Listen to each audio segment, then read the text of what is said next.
Halloween forever.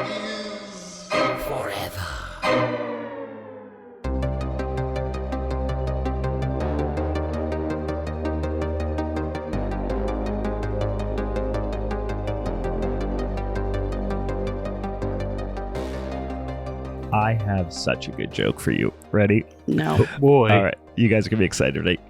So, Bigfoot walks into a bar, right?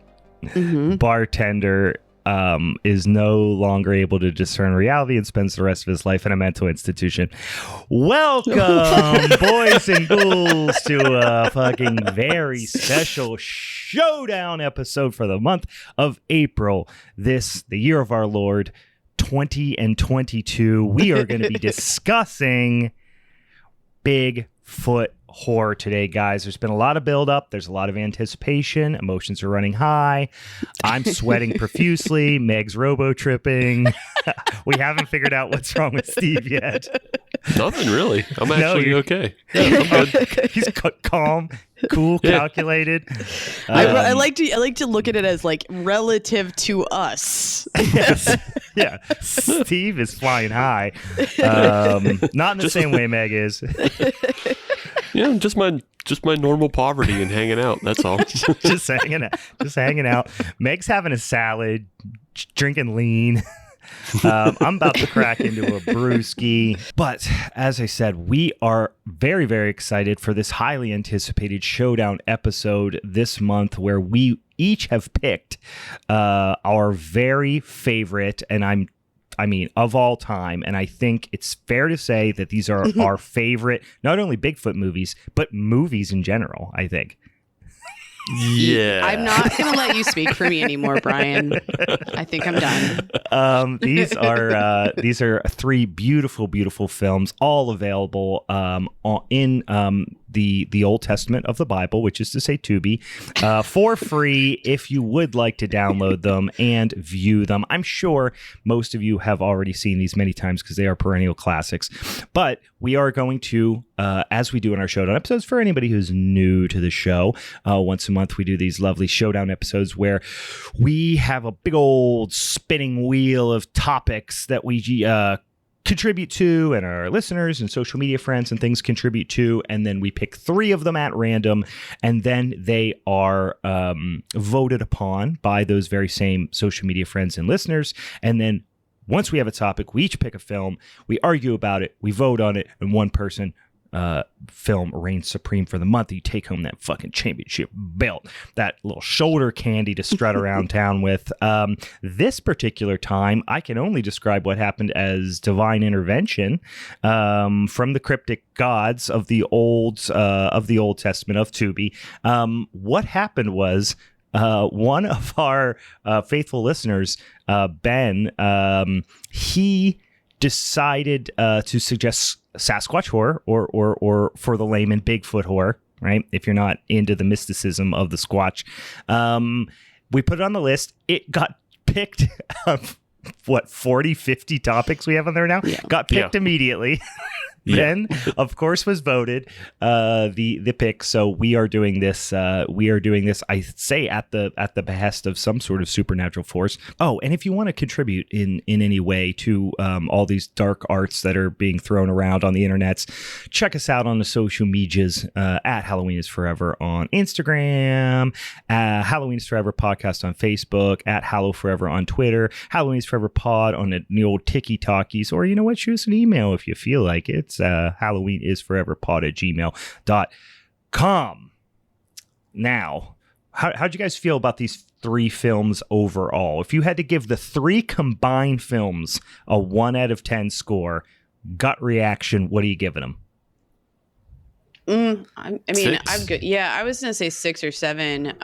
That's where I was at, because they were like, some of them were just like bad, but they were still good. You know, yours is really bad, but I had so much fun with it.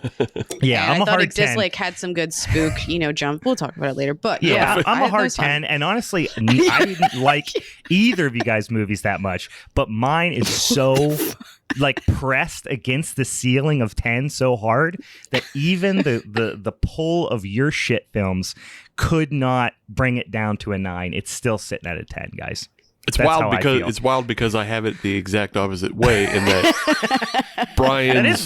That is wild. Yeah, Brian's negative 100 is what throws off the average down to a 6. So you're saying you think but you guys' movies are 10s, and mine's so bad it brought them cumulatively down to a 6. Your film brings the cumulative nature of film in general. The down. art of cinema. Yeah, the art of cinema is it is a whole suck. It is a beautiful disaster. A gorgeous accident. My question is, has anybody checked not the nationality of David Wiscavige, but the species? Not the species even, just the universal origination. I do not think he's from our universe. I think he comes from another one in which, the Suburban Sasquatch is actually a good film. Yes, and I have some theories about this as well, because not only did I watch the making of Suburban Sasquatch, which many people have seen because it, I think, comes with the DVD, although I do not have this on DVD. You can see it on the YouTubes and things like that. Also, which, again, I want to talk at length about, at least an hour dedicated just to that. And then he also did a recent interview on Hack the Movies. Yeah, I also watched that as well. Which is so bizarre and like contradicts itself in so many ways, which again we'll talk about here. It contradicts what you see in the making of. It absolutely does. Yeah. Yeah, David Wiscavige is an enigma wrapped in a riddle, boys and girls. I am very excited to talk about him. But yeah, so obviously my movie is Suburban Sasquatch from 2004, which we'll talk about here in a bit. Do you guys want to say what your movies are? Just as a reminder? Of course. Yeah, I have the 2014 directed by Eduardo Sanchez, who originally directed the Blair Witch Project. I have Exists, which is a found footage, a Bigfoot film with a nice Bigfoot costume, unlike some. Unlike some. I don't like nice. Fuck nice. Meg, what's your flick? I have the 2013 classic Willow Creek that was directed by Bobcat Goldthwait. Wait, how do you say his last name? Bobcat Goldthwait. Goldthwait. That does Where have you been? That's not even like. Do you think I literally talk about this person all the time? Bobcat Goldthwait? Why would you? I mean, no. Why would I not? Yeah, okay, now we're officially seeing what Steve's problems are. Yeah. He spends a lot of time talking about him. Well, it's like Bobcat the way Goldthwait. It's spelled. It's like, yeah. But so listen, of Bobcat Goldthwait of Scrooged fame, of know him, Police of course. Academy fame. Nope, Scrooged. Well, I think either are acceptable. But he is also, I would say, probably best known, at least when he was at his height of fame as a very unique performer and stand-up comedian that transitioned into like comic acting, but now is a director and a very cool guy and a very smart guy. And he is good buddies with Dana Gould, which is one of my favorite comedians, and also I love his podcast, so they always have him on, and he's fucking hilarious. Right on. So also a found footage film. We should mention. Yeah. And I'm not going to say mine is also a found footage film, but it feels like one at times. It feels like a meta found footage. Like yeah, again, if David Wiscavige was from another universe, then the found part is us actually finding this movie. Right. Yeah, it's not found footage in that like we're pretending that the footage that was found is now like that it actually really happened. It's just that somebody found some footage in the woods and put it together into a movie. All right. Cool. Or do we have beers? Everybody have beers? We want to talk about that beers. first? Okay. What do you got? I mean, Meg's been robo-tripping. I don't know. Yeah, Meg. I am not drinking today. I woke up with a cold, startings of a cold, so I'm abstaining. I'm drinking cold brew coffee right now. Cold brew, and got sipping on some Robitussin. Yeah. Robitussin comes in at like 0.10%, right? Probably. Yeah. I am drinking a beer that I've never had before. Actually, I haven't drank it yet, so I should probably take a sip first. From Big Oyster Brewing. This is a brewery I've not experienced for. It's my very first beer that I've had from them, and I believe they're in Delaware. Yes, they are Lewis, Delaware. When I was in Philly this last week, I ran into sales rep for a Big Oyster Brewery. Very cool dude. And we talked and we exchanged some beers and he gave me a whole bunch of different stuff. So I just grabbed the very first one and cracked it open. It's called Hammerhead IPA. It's a West Coast style IPA, 6.4%. It feels very, throwback, kind of, retro West Coast IPA in the sense that it smells like Citra and Cascade and just a bunch of sea hops, and it's delightful. Really nice foam. It's fucking jumps out of the glass. Nice aroma on it. Yeah, I'm feeling pretty good upon first sip here. Nice. Where are they out of? What part Lewis, Delaware. Oh, okay. Yeah, I think they're close. I think he said they're pretty close to like Dewey Beach and like Dewey Beer Company. He said, he said they're just a few miles away from them. Yeah, I think he said that they're like right up the road from Rehoboth. Cool. My beer I am drinking is we're recording Wrestlemania weekend. Yeah. Oh yeah. Mm-hmm. Yeah. Oh yeah. And so there's pretty much only one beer on everybody's mind. Oh my God! Tell me you found it. Total fucking failure. Why didn't I get El Segundo? Well, he's drinking the lager. Okay, cool. Drinking I was gonna say, I like that. Steve Austin's Broken Skull El Segundo American Lager. What? Then I had a beer, and then I had another beer. I have actually. I don't think I've had the lager. I've only ever had the IPA. I shotgunned the lager a few weeks ago. Actually, I'll send you the video. Ben and I, our Bigfoot friend, we shotgunned it together. But what happened was that people threw the beers at us. Yeah, as Stone Cold requests. Yeah, they collided. Yeah, his fell on the ground and exploded. And I caught mine, opened it, and started chugging. His was pretty much gone. It was what I can only describe as a Keystone Cops type situation on the video. It was very funny. He's got those butterfingers. What? It was, it was a comedy of errors. Let's put it that way on the film. It was very funny. I haven't tried the lager. Is it like a pretty basic American lager, or is it like a hoppier, like dry hopped lager? Or? Nah, it's not really hoppy or anything. It's pretty basic. It's 4.8%, so it's a little heavier than what you find with like Bud Lights and that kind of shit. Yeah. I'd say it's actually kind of sweet up front, but then it's pretty dry and malty on the back end. But I don't, maybe you would call it a crispy boy, maybe you wouldn't. I think you would be a much harsher judge of it than I would. I think it's fine. I like the IPA a little better though. Yeah, I really like that IPA when it's fresh. That thing rips. I think it's cool. Okie dokie, boys and ghouls. Listen, there's nothing else standing between us and our endeavoring upon what I can only describe and have been referring to as a squatch-tastic voyage. Meg is going to kind of christen the ship, if you will, before we push off on said voyage. Do you want to talk to us a little bit about just maybe a little bit of Bigfoot, a little bit of Squatch, Squatch lore? Oh yeah, let's talk about it. So I love cryptids, and I think they're really fun. I feel like a lot of them, and similar to this one, it's like based on a lot of folklore and I found it interesting, Brian, that your movie had so much like indigenous like notes throughout it, whereas like a lot of the lore and stuff comes from like indigenous stories. They tried hard. They tried hard. Like, so that's a lot of that. And then there's stories like this all over the world, but it became more popular in North America, specifically in kind of like the Pacific Northwest area, like more Northern California and Oregon and Washington and stuff like that. And then like stories became and the more Philadelphia suburbs. Don't forget the Philadelphia suburbs. Specifically the Philadelphia suburbs. Don't forget Westchester, that hotbed of Squatch activity.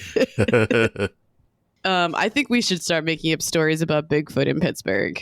Yeah. I mean, just like we have so many hills and mountains and stuff like that. We could make this happen. Like Yinzer Sasquatch. You know what He's we just got should a do? T-shirt tucked into jeans. Do you guys know that Iron City sign that's up on like the Mount Washington area? Yeah.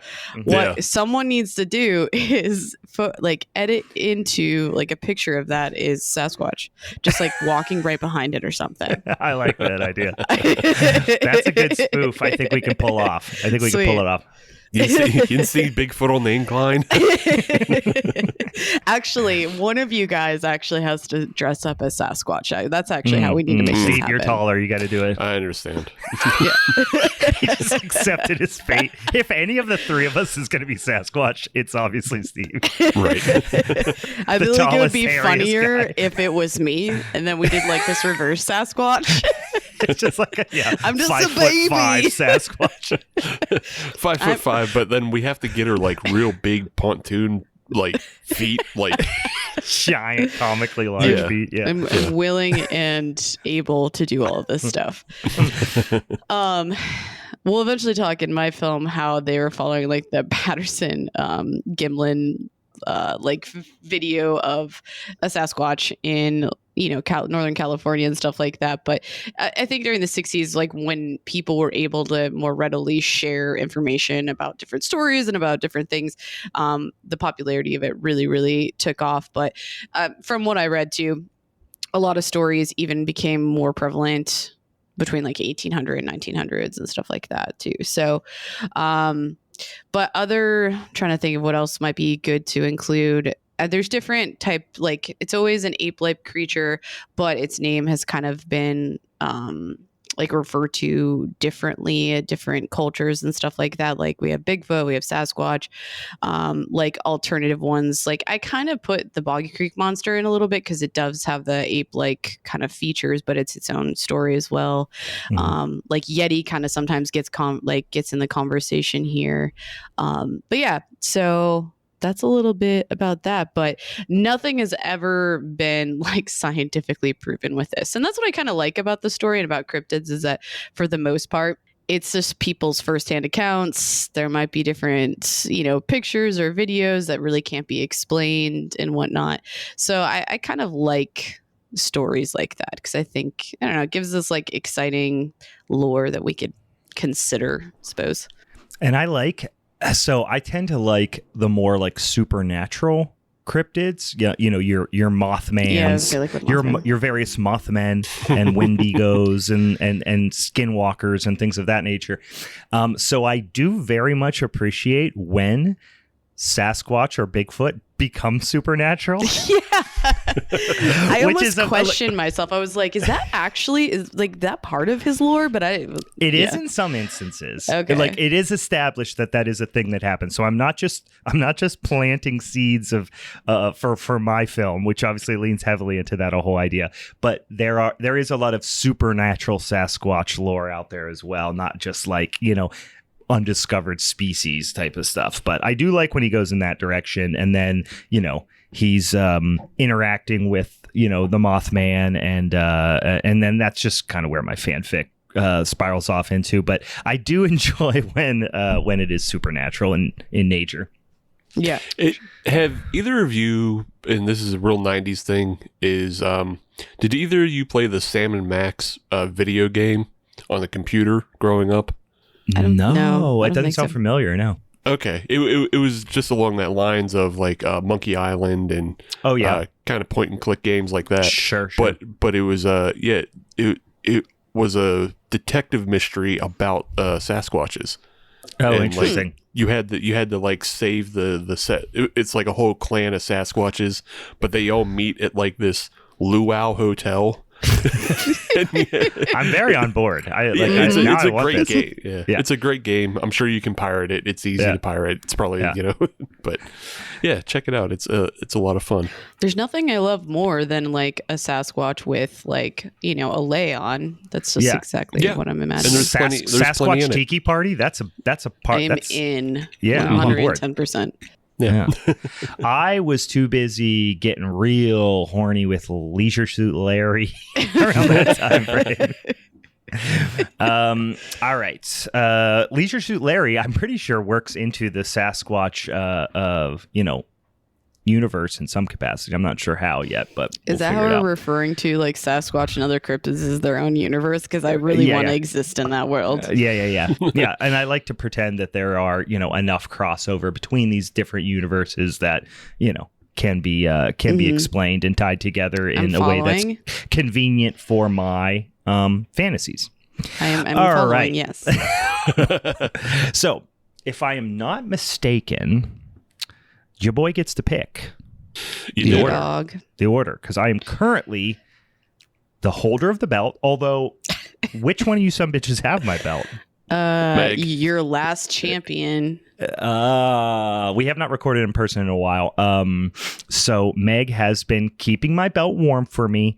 I do want it back so I can hand it to one of you two or retain it myself. But yeah, so the kind of rule is whoever won the last showdown gets to pick the order in which we present our films in this particular showdown. So that being said, here's what I'm going to do. I'm going to go Steve first, Meg second, and then I'm going to bring up the rear. Well, I usually go in the middle. Well, I mean, I'm talking about more so like you always bring it up the rear. In a lot of ways. Oh, it was an anal sex joke. Got it. Got it. I don't know if it was. I thought it was just your movies are bad. Oh, I thought it was something about like no, I was. It was, but it's up like the rear. Bringing up the rear because you have terrible movies. But it's I thought it was something about butt. It kind of is. It kind of is. Yeah, I'm not getting defensive about this. I don't know. All right, guys, let's fucking get into this. This is, so Steve will be kicking it off with Exists from 2014? 15? Yeah, something like that. Mine's the newest one. You guys want to talk about Sasquatch movie? What? Yeti? What? Bigfoot? What? Skunk ape? What? Skunk ape. What the fuck? I forgot. The skunk ape only really comes out. Yeah, I forgot about the lore of the skunk ape. That's a real Louisiana, Florida. Yeah, Bigfoot. That's a Florida. That's when I think of Florida Bigfoot is the skunk ape. Yeah, that's a Florida Bigfoot. But 2014 Exists, starring a bunch of kids, more or less. Pretty much. Yep. Yeah, it is presented in the proper format that a Bigfoot movie should. I'm not a huge fan of the found footage genre overall. Okay. I think there are some bright spots in it, but if you're gonna make a Bigfoot movie, I think found footage is the way to go, because you're talking like the origination of the Bigfoot zeitgeist is obviously with that Patterson Gimlet film that Meg mentioned earlier, and that's like the original found footage reality film. Is you see this guy, I mean, it's a guy in a suit. Yeah. It's a guy in a suit. He's strolling this whole across. Genre is guys in a suit. Steve, I need you to shut your mouth right now. I will not let this blasphemous talk happen. You shut your mouth when you're talking to me. Keep my Bigfoot's name out of your fucking mouth. Keep my Squatch's name out your fucking mouth. But 2014, Eduardo Sanchez makes his return to the found footage genre and directs this film, and it's basically a pretty competent just horror film presented in found footage fashion, and it has a Bigfoot, and the suit is actually good. And I'm not just saying that to compare it to Brian, and because that's just way out of hand. Yeah, but, congratulations. Yeah, but I mean, it's better than the worst one of all time, right? I'm gonna like lay down this complaint that covers both of your movies, but since we're talking about yours first here, this does cover yours swinging. Too. She's dipping her hands in glue, and then maybe this is actually a comment for like the end of Final Defense, but I think like what I didn't like about both of yours was that I feel like in a lot of ways what I liked about Willow Creek is that you never officially saw the Bigfoot. And I feel like your film didn't have the budget to show a Bigfoot. Ooh. No, that's not what I mean. What I mean that's what is, I mean. I know that's what you mean. Yeah. No, but what I mean with that is that no one's really ever quote unquote seen a Bigfoot. Like when it comes down to the lore and the stories and stuff like that, like the whole idea that you never actually see Bigfoot, I think speaks to almost like maybe mildly symbolic in Willow Creek. And I think maybe sure, great, Meg. You need to really tread lightly because you need to be careful with your film. Yeah. Ooh. Yeah, I was gonna say, who are you? For a quick second when you were talking, I was like, am I mixed up in whose film was whose?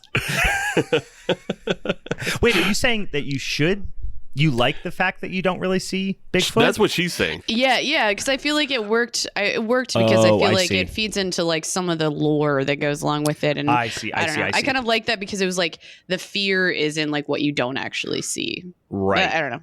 Right. I see what you're doing. Like I see what you're doing. I think Steve's I think the had fear good jump is in how scares. big the tits on it is.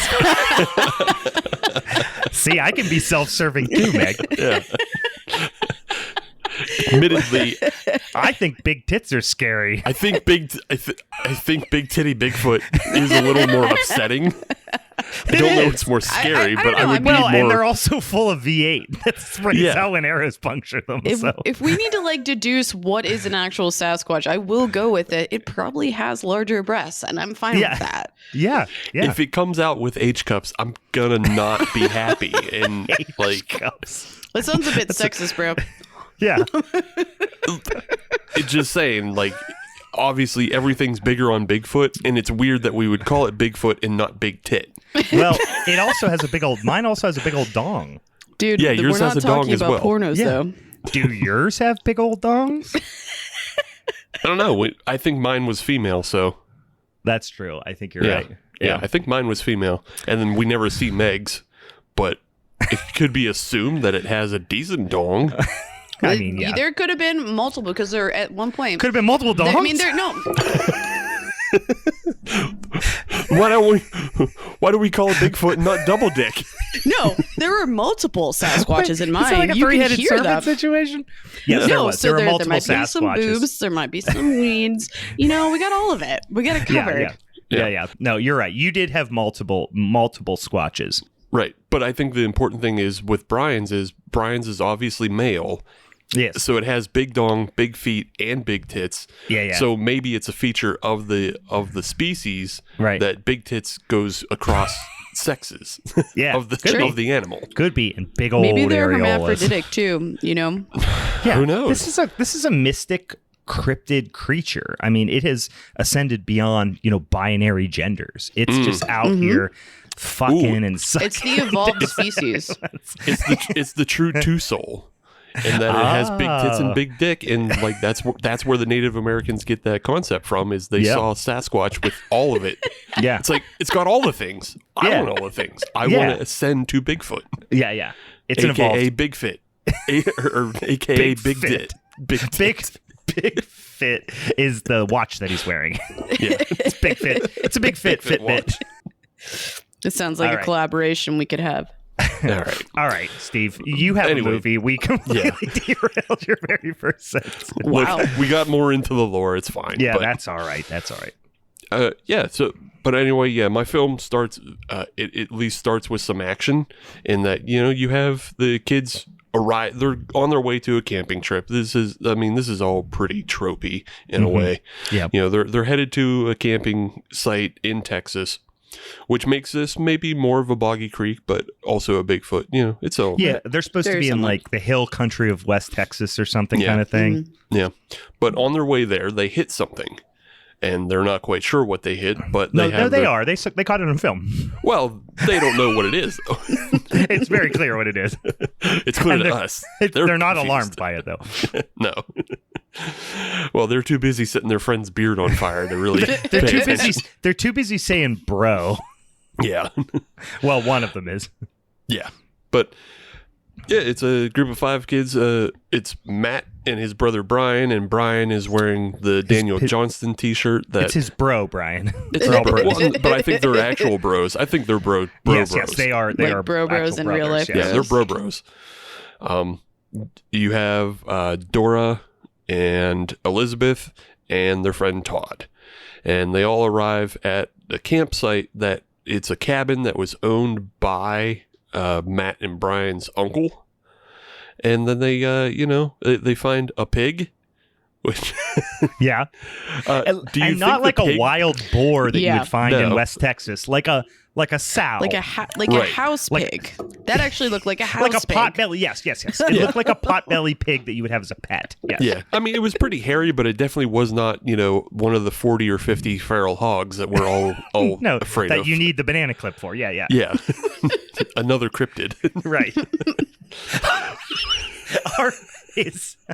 That's funny. The 40 to 50 feral hogs is its own standalone cryptid. Yeah, it's like a board collective. I feel like, and what the lore is that they actually just turn into this like transformer big pig, like. Sure. Yeah. Yeah. They turn into. Yeah, it's like that Simpsons episode. They just turn into one big giant pig. Or no, Family Guy. Wasn't it Family Guy where they did that? I don't remember. No. Simpsons had Spider Pig, but I don't know that. No, there was something Family Guy where there was a bunch of people and they all like globulated together into a larger being. I don't know. I'll look it up. Would you think like Man Bear Pig would be an actual cryptid too? I mean, South Park's Man Bear Pig. Yeah, I mean, if there was something that existed outside of South Park, to explain it, yeah. Yeah. Cool. Yeah, I mean, in the South Park universe, it is in fact a cryptid, I would say. Yeah. So, while they're at their campsite, they start getting harassed. They start hearing a lot of noises. There's a lot of rocks being thrown up against trees that they hear in the distance, a lot of yelling. But they seem generally unbothered by it, except for Brian, who is also luckily their main cameraman. Mm-hmm. That's fortunate. Yeah, fortunate that the one person super interested in recording Bigfoot is also, carrying all the cameras and the one who believes. And he tries to do his own investigations while everybody else is partying. He sees the Bigfoot crossing around up in the trees. He hears it. He's following it. And eventually it reveals itself. Mm-hmm. And it comes up on the porch. And I think that's kind of one of the better shots of the film. It's a cool shot. Yeah. Yeah. It's a creepy shot.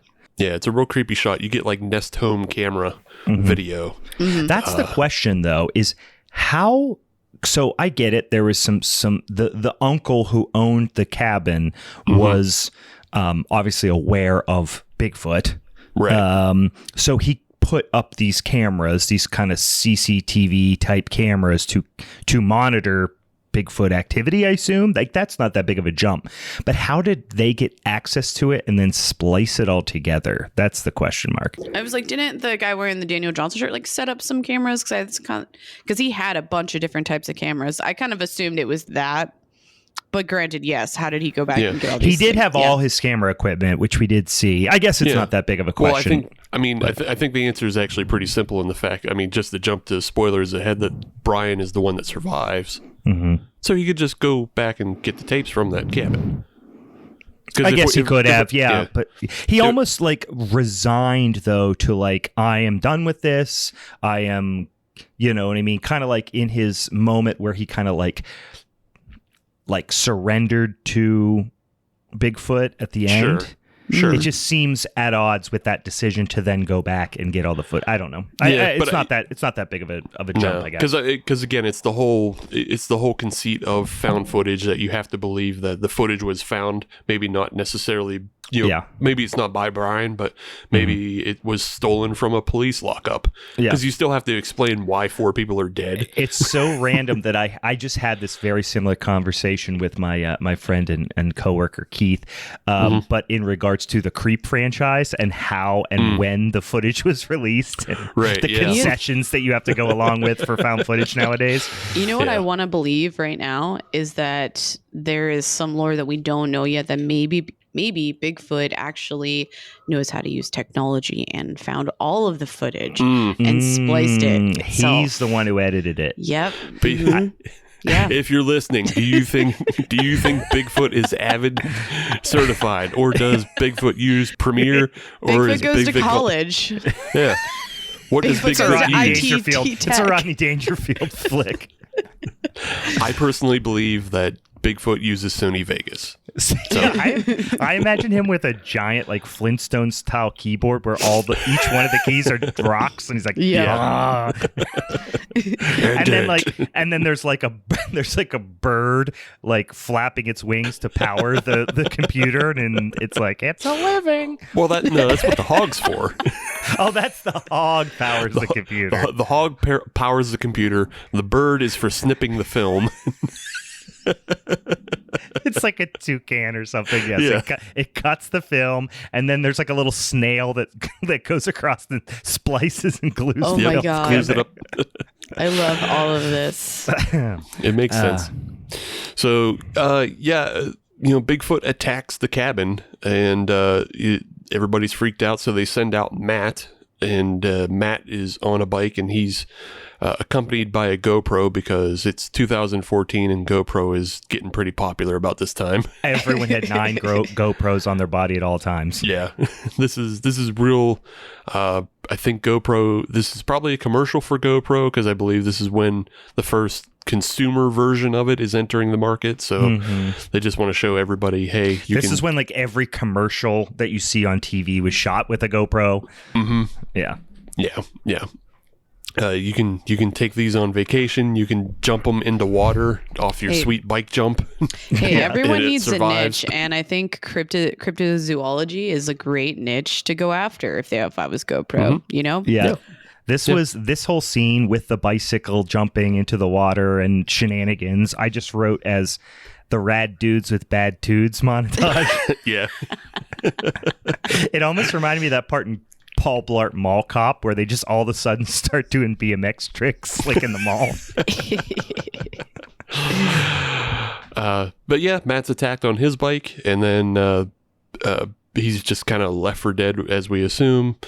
Bigfoot goes and attacks the cabin again, and at this time you have Elizabeth, Dora, and Todd all on the inside, and they're blocking up. That's everything in the house. But Bigfoot loses its shit and starts busting through, starts breaking down doors, kills Elizabeth, but they also find that underneath the house is a gun. Which do they kill her? Isn't the one she gets grabbed by the head? Yeah, pretty much. Well, I don't think she was dead right away, but she definitely died in the basement. Yeah, in the basement. Yeah, she was pretty dead. Yeah, that was she pretty was on her brutal. way to being that was dead. a pretty brutal hit, though. I will give him. That was cool. That was a cool scene. Yeah. I took this. This is an exception I took with both of your films. I get it. Once they know it's a damn Sasquatch, like be cool, be quiet, turn the lights off. But early on, when they don't know it's a Sasquatch, why are they all into like turning the lights off and being quiet? Like be loud, turn on every light, blast music. You know what I mean? Like eventually Sasquatch, Steven, your film, kills the power like he's fucking Michael Myers in Resurrection. He kills the power. Sasquatch goes and disables the generator. Well, that's what makes Sasquatch more dangerous than a bear. He's a certified electrician. Yes, we already established he uses his own editing system. He knows how generators work. Yeah. But yeah, why is everyone into being so quiet? Like, be loud, and that's what you're supposed to do when, like, a bear, if you see a bear or something. Not all bears, because remember, I don't know, it's like brown bears, you have to play dead, so Brian, don't lie to the crowd. I can't keep track of all of these rules for bears. It's like panda bears, you got to poke them in the tummy. Black bears, you got to do this. I'm like, I just run around screaming. You got to boop them. You got to boop a panda bear. If a polar bear comes around, you got to give him a Coke. It's like a whole fucking thing. I'm like, I'm just gonna yell and be loud. Well, then you would die depending on the bear. That's all right. I'd rather die than memorize all that shit. Well, all right then, that's fine. But then you can't be judgmental of the other people who are following brown bear rules. But they're in a house. Anyway, come on. Have you not seen any of the footages of brown bears getting in the houses? It's terrifying. Yeah, I guess so. Oh God. What was that Leonardo DiCaprio movie? The Revenant? I was like, did you not see The Revenant?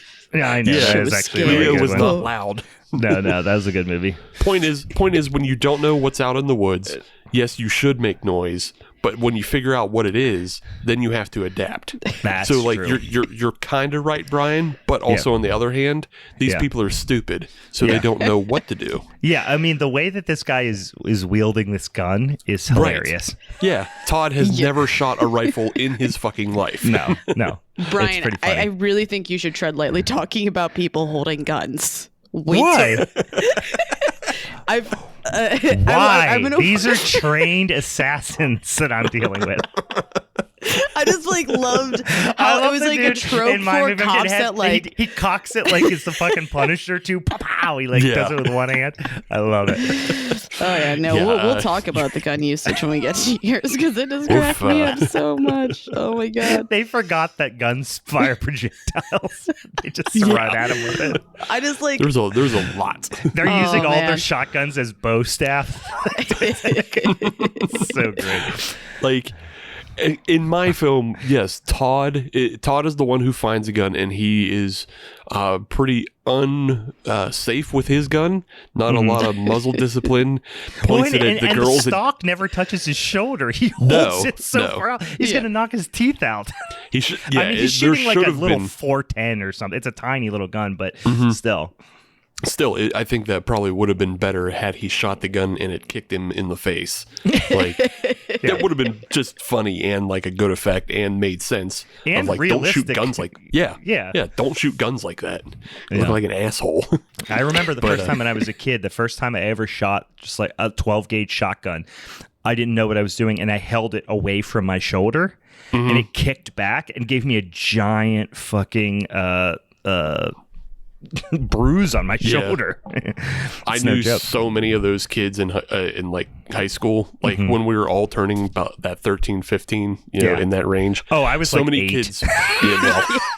I think I fired a gun for the first time when I was like 6. That makes sense. Yeah, this is just where I live. Yeah, there were so many kids that came to school like in that 13 to 15 range with that giant bruise, and it's like, oh, holding it wrong, were you? yeah. Because they were taught by their dumb drunk dad rather than going to scouts. Steve, I'm more so curious why everyone knows. Is everyone just wearing sleeveless shirts in your school? Is that like, was that like the norm? It's the summertime. Yes. What else do you wear? Yeah. Okay.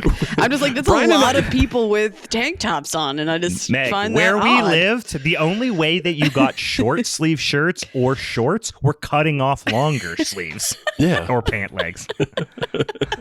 How do you get something short? You cut it off. It's like, no, that's how you actually show your marking, is that when that happens, you then officially cut the shirt that you're wearing. It's very ceremonial too. Yeah. Also, you got to drink gym the blood class. of the animal that you killed. It's the whole thing. That's true. That, by the way, that's a true thing. Yeah. We used to, people when they get their first deer, you would drink some of its blood. That was a real thing that people did. You want to hear how much of a bitch I am? My dad like put me through a hunter safety course and all this stuff.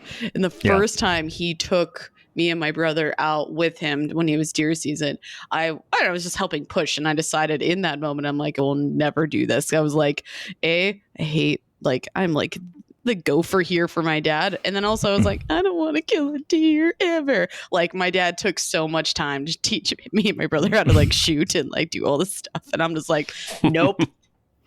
I've never shot a deer ever. I've went hunting so many times. I never shot a deer. I was always sleeping and just like, we did a lot of small game hunting, but I would just literally find a spot, get comfy, go to sleep. Because it was like 5 a.m. I didn't want to get up. Right. Sleeping, cold, too lazy to go that far into the woods. Yeah. But, Oh, yeah. My dad and my uncle would hike us like miles into the woods, and they'd be like, all right, you go up there about like 300 yards and sit there. I'd be like, okay, good. Just fall asleep immediately. Yeah, I wouldn't go that far in, so I never saw anything either. So. But hey, this is a good segue to brings us to our next location. As they escape the cabin, they run and they find a hunter's blind that has been dug out. I can only assume to hunt 30 to 40, 50 feral hogs at a time. Did you talk about did we miss when Bigfoot went E-Honda on their car? Yeah. That happened earlier. That's what set off that sent Matt on his bike, but they found they found the car they arrived in had a tree thrown through it. Yeah, he literally Just did busted that bonus level in Street Fighter 2 where you just destroy a car. Yeah. That's what they did to it. He was just like fucking 100 hand slapped it. Yeah. Bigfoot beat the shit out of their car because the car, we'll find out why, but the car deserved it. Bigfoot's a little cranky, Yeah, mad angry. They find themselves in a hunter's blind. Again, it's more shooting at Bigfoot. Bigfoot's throwing rocks back. This is probably the second best part of the film, maybe, in that Todd calls Bigfoot the N-word, which Todd is black, by the way. I don't want to make that clear. Yeah. So it wasn't just like some There's white guy a lot calling. of ad-lib dialogue in this film. Yeah. Most of it's horrible, specifically by Todd. Todd is not good at ad-libbing dialogue. He does a bad job. Some of the other ones are pretty okay with it. And I have attempted to do this before for things. Ad-libbing dialogue is a lot harder than you think it is, because everyone watches like It's Always Sunny in Philadelphia and goes, oh yeah, you could just talk over each other and it's just going to come out normal. No, it sounds fucking terrible. This guy really didn't know how to do it, but in the moment with that gun, he got real excited. Yeah, he got real excited and he said, fuck this shit, and then also called Bigfoot the N-word. And I think this is the only movie I've seen that goes to such lengths. I think if I had to say, and I'm not a betting man, but if I was, I would bet on, yes, this is the only film where Bigfoot is called the N-word. And that alone, that's a badge. I mean, right there. Yeah, it's a badge. Again, I said last episode, I picked this film because it's not because it's unremarkable, but it's just pretty down the middle. It's competent. It did what it needed to do, and that's more than you can say about a lot of Bigfoot films. But it does have its bright spots. And a Daniel Johnston t-shirt, that's one. Just happened. That was my bright spot of the movie. I made a point to post about Meg was very, very pleased when she was watching it. She texted us like, "Oh, sick Daniel Johnston t-shirt." The actual Bigfoot costume, that's another bright point. It is good. It is good. I think it's good. Yeah. But yeah, it's just a lot more running through the woods, chasing through the woods. At some point they hear Matt calling out, and Brian goes to investigate, and he finds, I guess, the Bigfoot hole.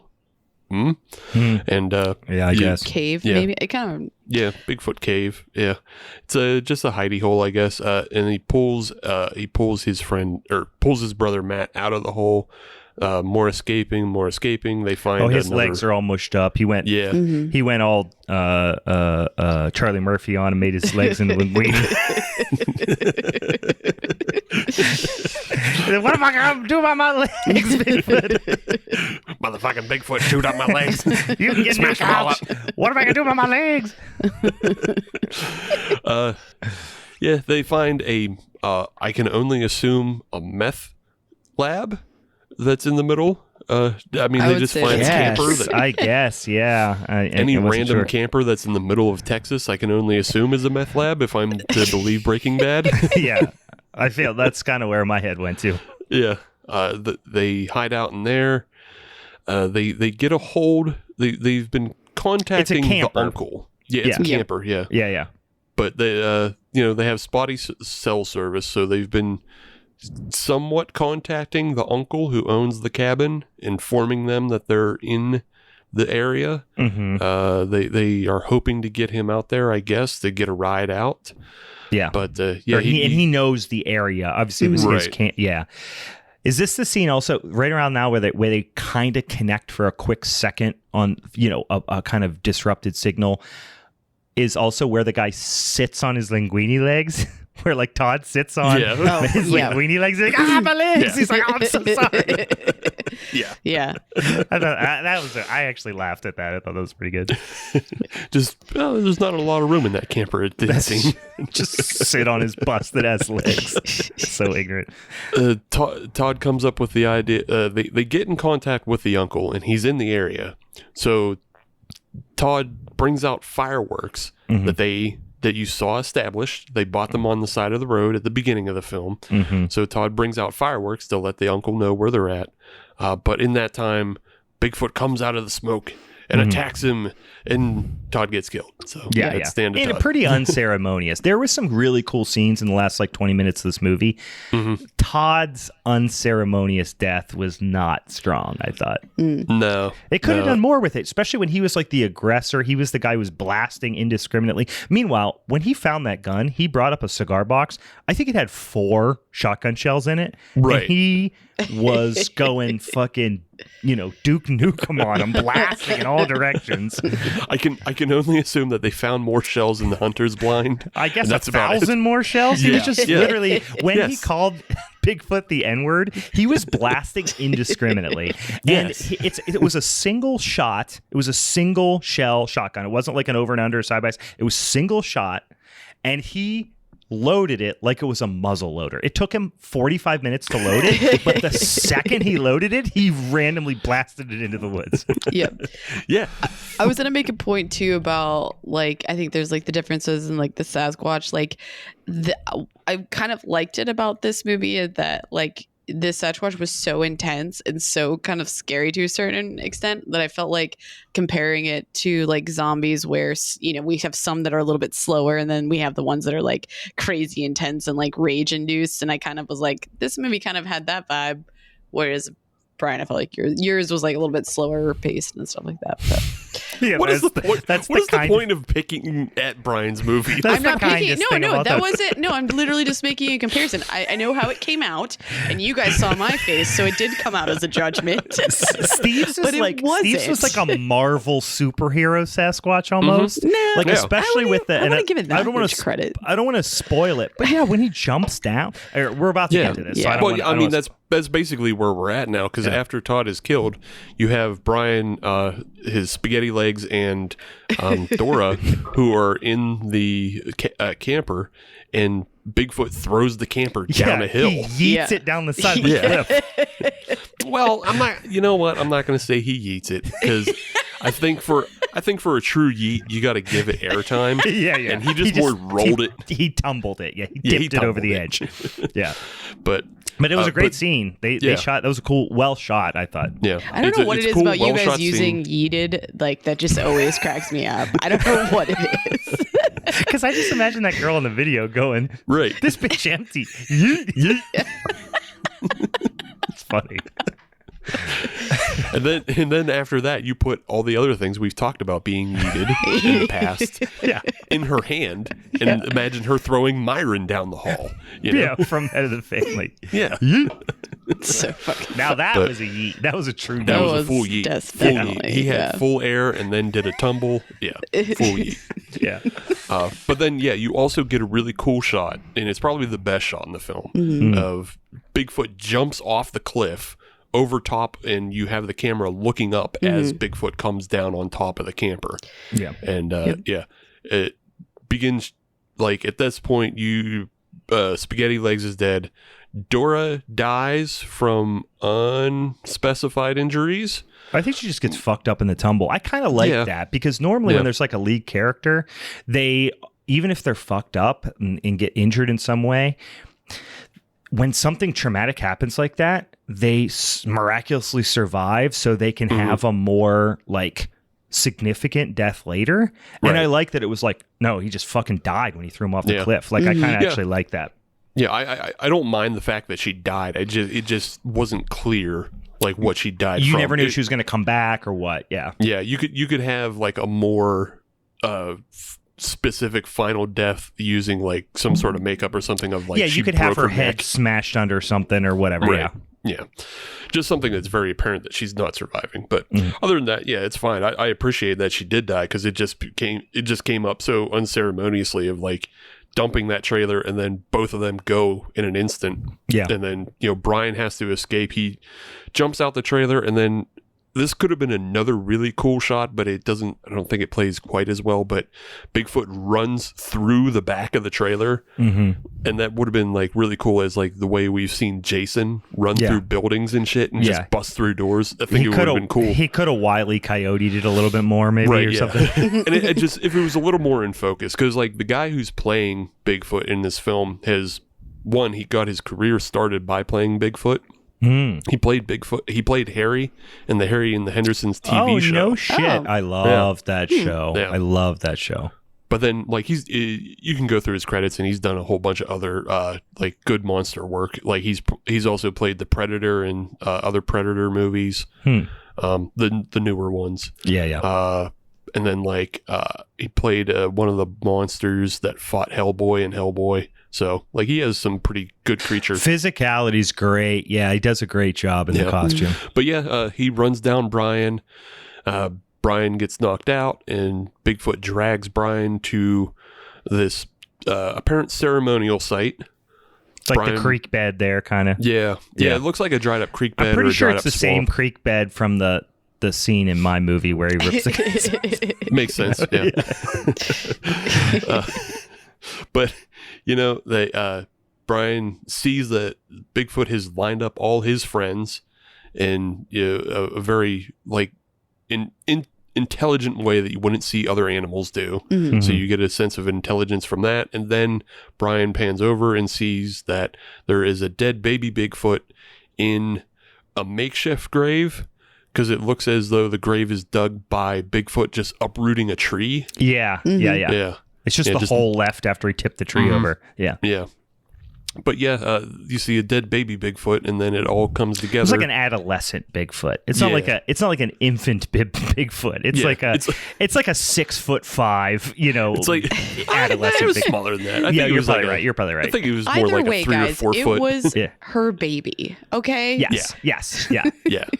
Twas a baby Bigfoot, and its tits hadn't come in yet. So.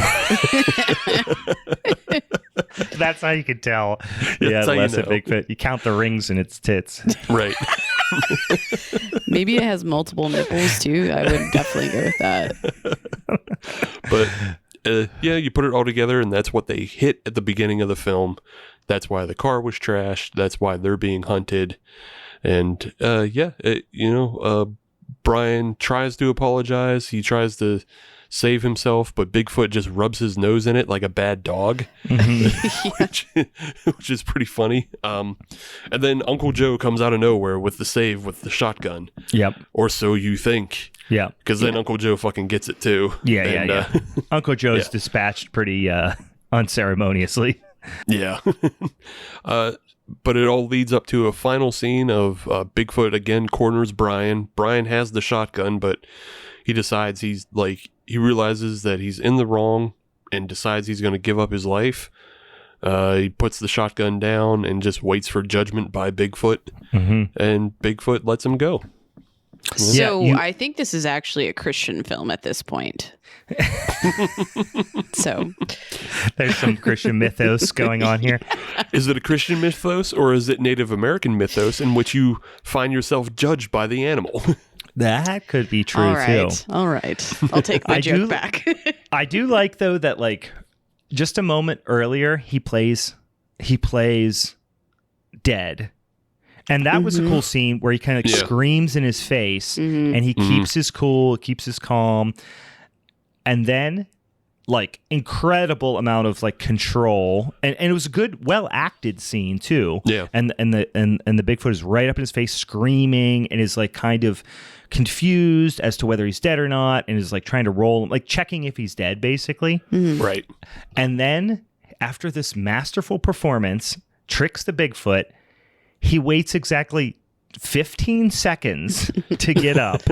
And then the Bigfoot, of course, drags him away. But it's like, if you just went through all that and you could control your emotions and heart rate and all those things for that amount of time, maybe give it more than 15 or 20 seconds before you go like, got him, and jump up. Is it gone? Yeah. Yeah. Well, you got to move the story along. You don't have too many more days. We also haven't established the fact that Brian, the sole survivor here, is an absolute creep and a piece of shit. Yes, very much so. We did gloss over that for sure. Yeah. We conveniently glossed over the fact that he was like hiding in the woods and filming his friends having sex and like doing a lot of... Now, I don't think he went out to film them having sex. He just happened upon it, and then he did turn away. Didn't stop. No, he literally went as far as to say, I shouldn't be filming this. Yeah. And then he But turned it continued to film it. He turned it on himself after her top came off. He And did then not. that's when Yes, he did. Well, he for a does. quick Okay. second, and then he went right back to it. He should have also just No, walked away. he went to Bigfoot. Oh, well, yes. So it wasn't his conscience that was like, I shouldn't be filming my friends having sex. It was, a Bigfoot. Yeah. Yeah. I don't know. I think he after I he know. got a pure side boob, he said that's when his conscience kicked into play. Yeah, right. Okay. No, this guy's a total piece of shit. And then of course his brother, which I did think his brother was dead, but then turns out he's not. He just has linguini legs, but then he ends up dying anyway. Yeah, he was definitely I wouldn't go as far as to say an anti-hero, an unlikely, final character kind of. Mm-hmm. Yeah. He was very much the hippie stoner of the group. He was the one out in the middle of the woods, getting super baked. Oh, and also there's one part which we didn't talk about where they're hiding, and is it under or is it in the camper? They're hiding from Bigfoot, and he goes to light up a joint. Yeah. And then what's her name looks at him. Yeah. And he's Dora. Dora, and he's like, I'm not going to smoke the joint. Like it was some sort of like personal victory. Right. First of all, if you are hiding from assumingly an enhanced, highly intelligent animal, which again, assume has a, bear-like sense of smell, probably at the very least as good as like a dog. You were really thinking about sparking up a J. Like that was the move you were going to do. Right. Yeah. It seems. I feel like now this is just risky. giving me all the ideas of a Sasquatch movie where like they're a stoner. Yeah. I want Stoner that. Sasquatch movie. Like Fuck, it that's a got great adopted idea. by a bunch of hippies in the 60s and just Yeah. sits in their basement smoking weed all the time. Just Bigfoot Yeah. ripping bingers. Yeah. But also hiding out, and so no one sees And he's him. got like some ceremonious bong. Yeah. Oh my god, Dang it. I'm here for Yeah, it. this is a full TM. moon feature. This is a TM. full moon feature. If Bigfoot smoked weed today, would he do dabs or would he do e-vape? No, he's a dad boy. I would say. I mean, he's smoking flower. Come on, he wants to be one with All the natural. One As with natural the, as possible. yes. He would or she would experiment. I think Yeah. across the board. Like I'm cool. Like that's what I He'd think. He would have that little thing where it like separates the keef kind of thing out, and it would be like a whole ceremonial, one of those big long ceremonial peace pipes. It would be a whole hippie thing. Yeah. Fair enough. Yeah. That makes sense.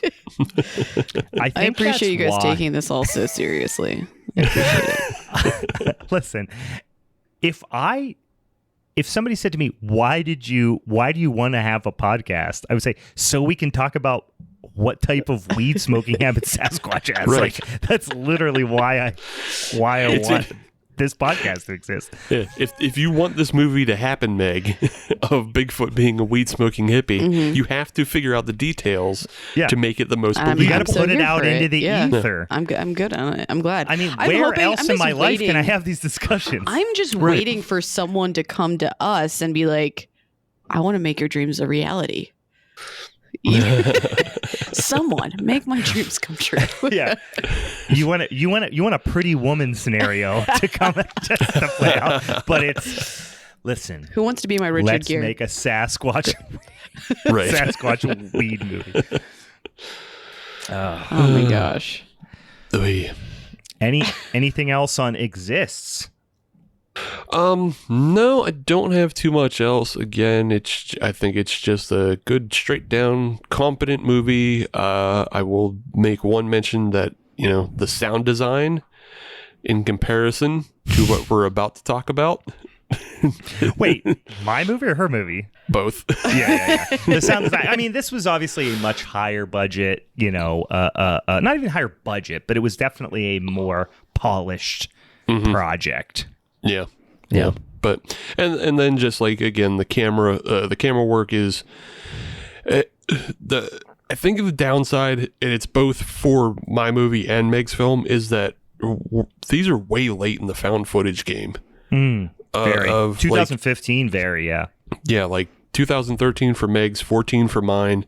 Like, we're already way into like VHS. Yeah. The Paranormal Activities. Cloverfield is like almost a decade old at this point, right? When did that movie come out? Something I thought that was like a 2009 or 10, I thought it was 2008, maybe, but, so yeah, maybe not quite a decade, But yeah, so we're like way deep into this. I think if these films came out earlier, they would be they have a lot more fonder memories. But at this point, like, I don't feel like they really innovated anything because, we're already so deep into this. But I still think this is the proper way to present a Bigfoot film. Yeah. Because it harkens back to the origins. Yeah, I think when you mentioned that in the first place, I think that makes way more sense. And everything you're saying related to like why they would do it, I would totally get on board with that idea and thought too, I do like that. It's weird, and we'll get to this probably at the end, but I just want to plant this seed now. It's interesting that when you think about the main difference between Bigfoot films, and like we said, there's probably 50 of them just on Tubi. As I've been watching them over the last month, the main difference is kind of like the motivation of Bigfoot a little bit. Yeah. So like although mine is supernatural also, the motivation of Bigfoot to attack is the encroachment by humans. Right. Yep. Same thing with Steve's movie. It's the encroachment of humans. They came in, killed the baby Squatch. Now it's on the mama Squatch is on the warpath. In Meg's movie, it's just like they stumbled. I guess it's a little bit the same way in that they stumbled into its kind of environment, kind of. Right. But it is more malicious. Mm-hmm. It's not Frankenstein. It's not a sympathetic creature in Meg's movie. It is like a pack animal type of situation. Right. Whereas in ours, it's a humans encroaching on its territory thing. Mm-hmm. Yeah. Which, I mean, more so than a pack animal, it has its own reason for doing things, and Meg can reveal like the end of this film if she wants. But I'm done, so I guess it is Meg's turn. Continued in part 2.